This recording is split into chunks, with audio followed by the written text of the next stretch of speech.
पवित्र आत्मा के 9 फल और उनके अर्थ।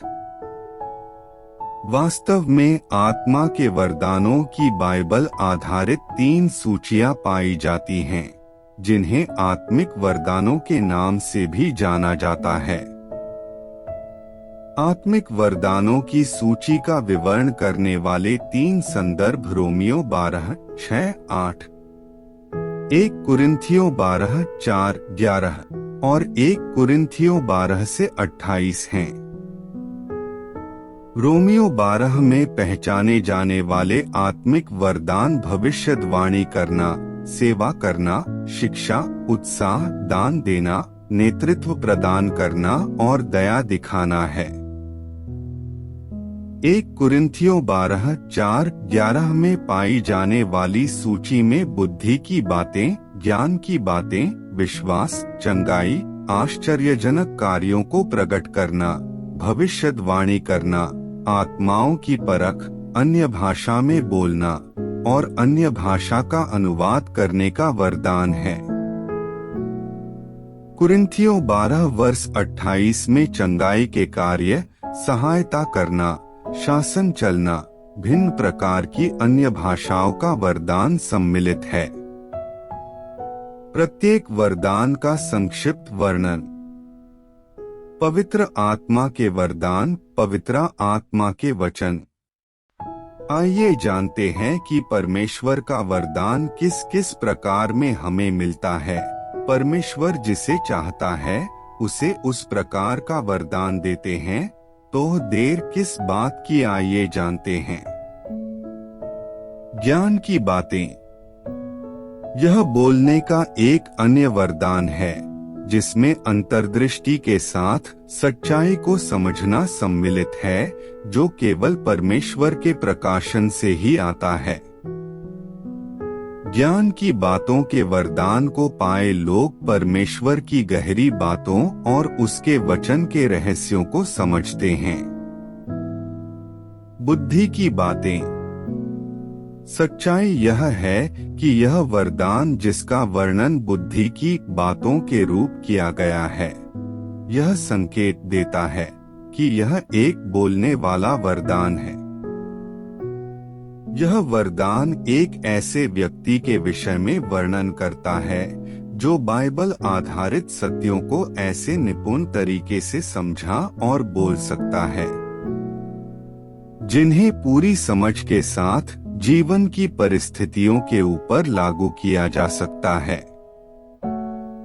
दोनों संदर्भों में यूनानी भाषा से अनुवाद किए हुए शब्दों भविष्यवाणी करना या भविष्यवाणी का अर्थ ईश्वरीय इच्छा की घोषणा करना, आने वाले समय की बात बताना, परमेश्वर के प्रयोजनों का अनुवाद करना।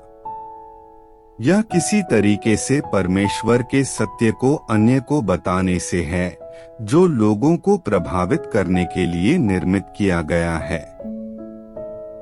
भविष्य को बताने का विचार किसी समय मध्यकालीन युग में जोड़ा गया था और यह अन्य पवित्र शास्त्रीय संदर्भों के साथ सीधे टकराव में है, जो भविष्य के विषय में या ज्योतिष विद्या जैसे बातों का खंडन करते हैं।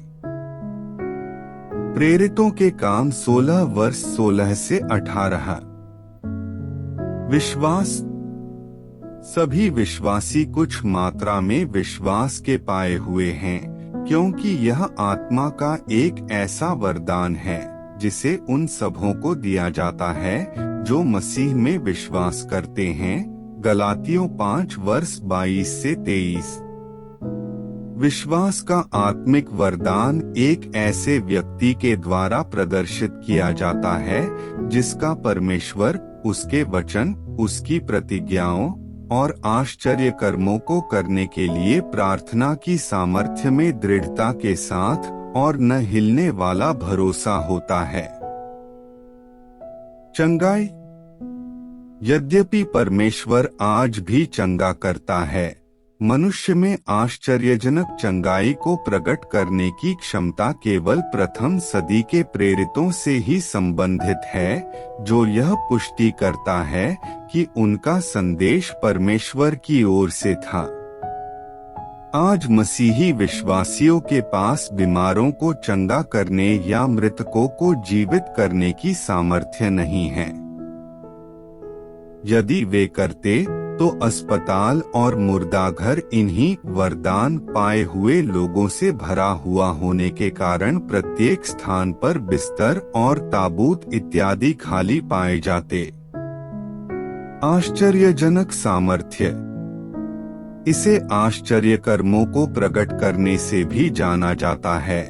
यह एक और अस्थायी चिन्ह आधारित वरदान है, जिसमें अलौकिक घटनाओं को प्रदर्शित करना सम्मिलित है, जो केवल परमेश्वर की सामर्थ्य के द्वारा ही संभव है।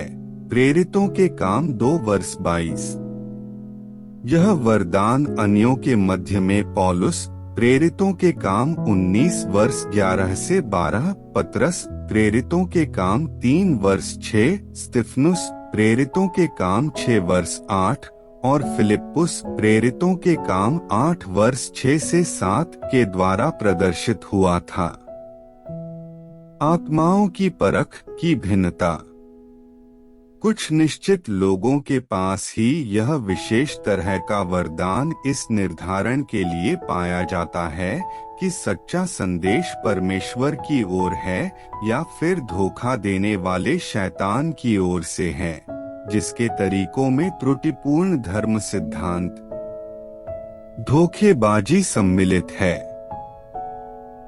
यीशु ने कहा कि बहुत से उसके नाम से आएंगे और कईयों को भरमा देंगे, मत्ती 24:4 से 5। परंतु आत्मा की परख का वरदान कलीसिया को इन तरह की बातों से सुरक्षित रहने के लिए दिया गया है। अन्य भाषा बोलना।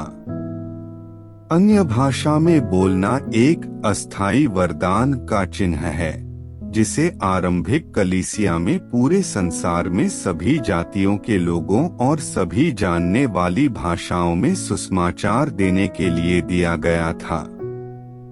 इसमें ऐसी भाषा को बोलने की सामर्थ्य बोलने वाले को दी जाती है जिसकी क्षमता बोलने वाले के पहले कभी भी नहीं थी। यह वरदान सुसमाचार के संदेश को प्रमाणित करता है और उन्हें वे जिन्होंने इसका प्रचार किया होता है, उन्हें भी वे परमेश्वर की ओर से आए हैं। अन्य भाषा की विविधता। अंग्रेजी का केजीवी अनुवाद या भिन्न प्रकार की अन्य भाषाओं अंग्रेजी के NIV अनुवाद का यह वाक्यांश एक आत्मिक वरदान के रूप में व्यक्तिगत प्रार्थना भाषा के विचार को प्रभावी ढंग से समाप्त कर देता है। अन्य भाषाओं का अनुवाद। इस वरदान को पाए हुए व्यक्ति के पास अन्य भाषाओं की व्याख्या करने की क्षमता होती है, जिसे समझा जा सकता है कि एक अन्य भाषा में बोलने वाला व्यक्ति क्या कह रहा है, यद्यपि वह उस भाषा को नहीं जानता है जिसे बोला जा रहा है।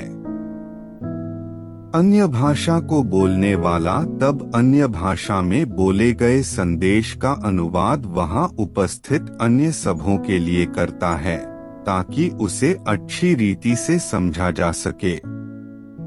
पवित्र आत्मा के फल वरदान रूपी पाए हुए लोग ऐसे होते हैं जो दूसरों की सहायता करते या कलीसिया में दूसरों के तरस और अनुग्रह के साथ सहयोग प्रदान करते हैं। इसकी शिक्षा को लागू करने के लिए संभावनाओं की एक विस्तृत श्रृंखला है। सबसे महत्वपूर्ण बात यह है, उनके पास संदेह, भय और अन्य तरह के आत्मिक युद्धों से लड़ रहे लोगों की पहचान के लिए अद्वितीय सामर्थ्य होती है, जिससे वे दया से भरे हुए शब्द, समझ और दया से भरे हुए व्यवहार के साथ आत्मिक आवश्यकता के साथ लोगों की ओर सहायता प्रदान करने